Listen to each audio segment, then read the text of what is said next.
Hey guys, and welcome to my new video. Today I'm going to show you how to create a bullet wound without using any professional prosthetic makeup, because I know most people probably don't have that at home, but I know most girls probably have some lash glue at home, and therefore I decided to do a tutorial showing you how to create a bullet wound only using lash glue and some tissue papers. Alright, without further ado, let's get started. Okay, let's go through what you're gonna need. First you're gonna need a lash glue. This one is by Duo. It's the white clear one, so you also need to make sure that your lash glue dries clear. Otherwise, I don't really think you need a specific brand. Just make sure it's clear. Then you're gonna need one of those tissues. Really doesn't matter which one. You just need one that's easy to, rip apart and to make thinner. Then you're gonna need some fake blood. I'm using this one. It's called vampire blood. It really doesn't matter which blood, just any blood. For shading the wound, I'm gonna use my 88 original palette from Coastal Scents. It really doesn't matter what kind of palette you use. The only thing you want to make sure is that you have black, red, maybe blue, maybe orange, and maybe some brown and green. But all the other colors are really not important, so I'm just gonna show you. That's what it looks like, and I'm probably gonna use this red right here, this black right here. So for the makeup itself, you want to have a really clean skin, so no moisturizers, no foundations, no powders, nothing. You could even use some alcohol to thoroughly clean that skin, but just having washed your face should be enough. What you want to do first is take your little tissue and tear it apart. Then what you want to do is rip out like a smaller piece, kind of like this one. And you're gonna roll it up like so. Start to create your little ring. And if you feel like it's too big, like if you hold it to your forehead and you feel like it's too big, just take off some of that. And you feel like you have a size you're happy with, you're just gonna put glue on one end and stick those two ends together. So now you're gonna actually choose the exact place you want to put your wound. I'm gonna go for kind of the middle of my forehead. So what you want to do is grab your glue and just put a glob on your face.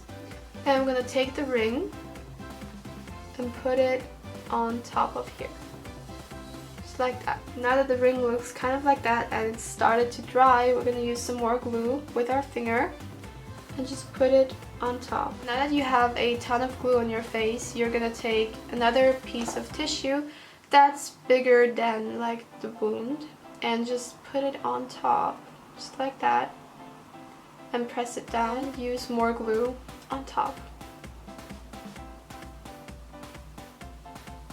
So while the glue dries, you can take some tweezers and take the other end and just push the glue and the tissue around inside of the ring, of course. So you're kind of creating a hole in there. And you can go into kind of pressing down the edges of the ring as well. You can start to take off the excess tissue paper like that, and then go into pressing down the ring again. So now the ring is dry and we can go into shading.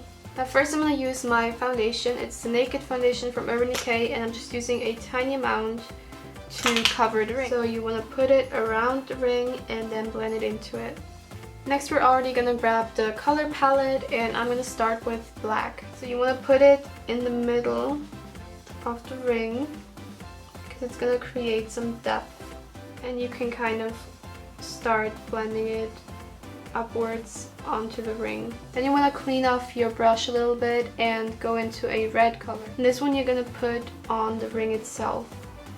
Don't worry if you kind of go around it onto your skin, that's totally fine. And then you're gonna use some more red to blend it around the ring. So make sure it's darkest towards the ring and it gets lighter the more you go into your skin. Next I'm gonna use a drop of that fake blood to give more color and more definition or whatever to my wound. This time you want to make sure you don't go too far around it.